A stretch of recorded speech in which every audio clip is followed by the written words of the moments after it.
This is 5 on your side at 4. Focused on you. The Millennium Hotel was once a vibrant downtown spot, but lately it's been more of an eyesore. Now there are even more questions about its future. Thanks for being here at 4. I'm Kay Quinn. And I'm Brent Solomon. The problem of vacant buildings in St. Louis made its way into the national spotlight this week. And now there are rumblings the Millennium Hotel is for sale. 5 on your side's Holden Kerwicki is live at the 55-year-old hotel. Holden, what are you learning? Well, Brent, it was just 2 weeks ago that the St. Louis Land Clearance for Redevelopment Authority, or LCRA, actually tabled a discussion that would designate this area as blighted after they heard that the ownership group of the historic hotel was looking to sell. But tonight, it's not actually clear that that's the case. The hotel was listed on a website named LoopNet last night, but the number of rooms and floors aren't accurate. Plus, it lists daily rates for rooms at a hotel that has been closed for a decade. I reached out to LoopNet about these inconsistencies, and a spokesperson initially told me they believe the listing was fake because there was no asking price or listing agent. After doing a little more digging, that representative told me the property was posted by Inner Circle Capital LLC. I checked their website and it doesn't show any listings in St. Louis, and the company didn't return my calls. Now, at this time, it is unclear if Inner Circle has any ties to the ownership group, which is based out of Singapore. Coming up at 6, I'll have more on this developing situation. Reporting live in downtown St. Louis, Holden Kerwicki, 5 on your side. All right, thank you, Holden. Some breaking news at a St. Louis County elementary school. In just the last hour, police shared charging documents for a man who put a loaded gun in his kid's backpack. Tony Fisher is in custody after police say his son brought a gun to Hannah Woods Elementary. Fisher's son told his teacher he had the gun in his bag, but said he didn't mean to bring it to school. When Fisher arrived at the school, he admitted to police he put the gun in the backpack. He was taken into custody. He's been charged with endangering the welfare of a child. We will update you on air and online as we learn more. New information now on a deadly shooting in Olivet last month. Charges have now been dropped in the case of a man accused of killing his mother. Monica McNichols was found shot and killed inside of her home.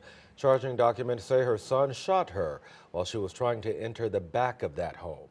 His attorney says it was all an accident. A grand jury decided he should not be charged. New developments in that evacuation at a Metro East school. It turns out there was no natural gas or carbon monoxide leak at St. Clair Catholic School in O'Fallon, Illinois. 25 students and an adult from the school were sent to the hospital with a variety of health complaints on April 4th. Now, Fire Chief Brad White says they experienced psychosomatic symptoms from seeing a classmate faint during morning mass. White says hearing adults talk about gas levels and being evacuated from the building caused anxiety among many of the students. Chief White says firefighters did find a gas leak in the kitchen, but it wasn't big enough to affect human health. All right, let's talk about this weather. If you've been outside, you felt it. Mild and windy on this Friday afternoon, and a big warm-up is just hours away. Chief Meteorologist Scott Cotto now with your Weather First forecast. And that's a place over at City Park that's going to be hopping Sunday afternoon. Bring your sunscreen if you sit on the eastern side of that stadium in the sun, because there will be plenty of sunshine over the weekend for sure. A look outside right now, that's over in Edwardsville where we've seen a few extra puffy clouds, but the thing to notice is that gusty wind blowing the trees around there and redistributing a lot of pollen across the area. Still wind gusts around 30 to 35 miles per hour, although the trend will be for those wind gusts to start settling down this evening. We've almost completely cleared the sky from St. Charles going west, and that's our trend here this evening. The residual cloud cover that's out there, that'll fade away this evening. These gusty winds, they're going to be diminishing. We'll have big time weekend warming.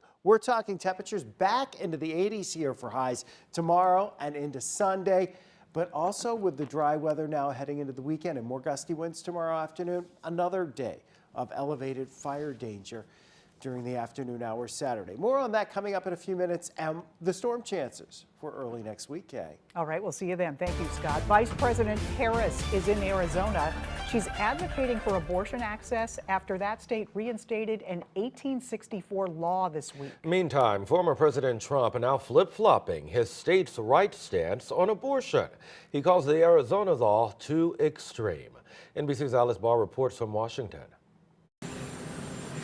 Vice President Kamala Harris in Arizona today, the new front line in the nation's battle over reproductive rights. The Arizona Supreme Court this week ruled to reinstate an 1864 ban on all abortions, except to save the mother's life.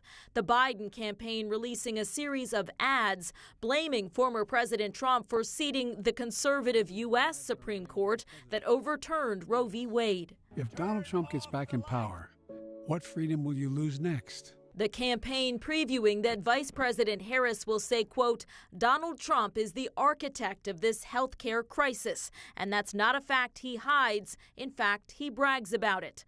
Mr. Trump saying the Arizona decision went too far, calling it an inappropriate law. Did Arizona go too far? Yeah, they did, and that'll be straightened out. He urged Arizona lawmakers to act immediately to remedy what has happened, though earlier this week he said abortion should be left up to the states.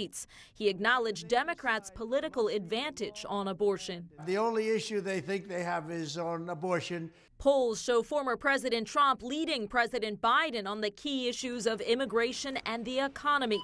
Today, Mr. Trump focused on election integrity, even as he faces charges of trying to illegally overturn the 2020 results. House Speaker Mike Johnson traveling to Mar-a-Lago to meet with him. We want to make absolutely certain that anybody votes is actually an American citizen. In some states, it's too easy. The speaker moving to align himself more closely with the former president in a bid to appeal to far-right members and hold on to his job. In Washington, Alice Barr, NBC News. A North County special election will determine who becomes mayor of Bridgton. Randy Hine and Don Hood are on the ballot today. Both currently serve on the city council. Hine has been a council member for over a decade. He's serving as interim mayor. Hood is a former police officer, former chief of police, and assistant to the mayor. The election is being held to replace Mayor Terry Briggs, who died 2 months ago. The winner will finish out his term. Missouri could pass an education reform package. A bill making its way through the Missouri Senate would open the door for more students from wealthier families to leave public school and enroll in private schools. The school choice proposal would also set the minimum wage for teachers at $40,000. The senator who wrote the bill joined political editor Mark Maxwell on this week's episode of The Record. He says school choice would be a good move forward for Missouri students.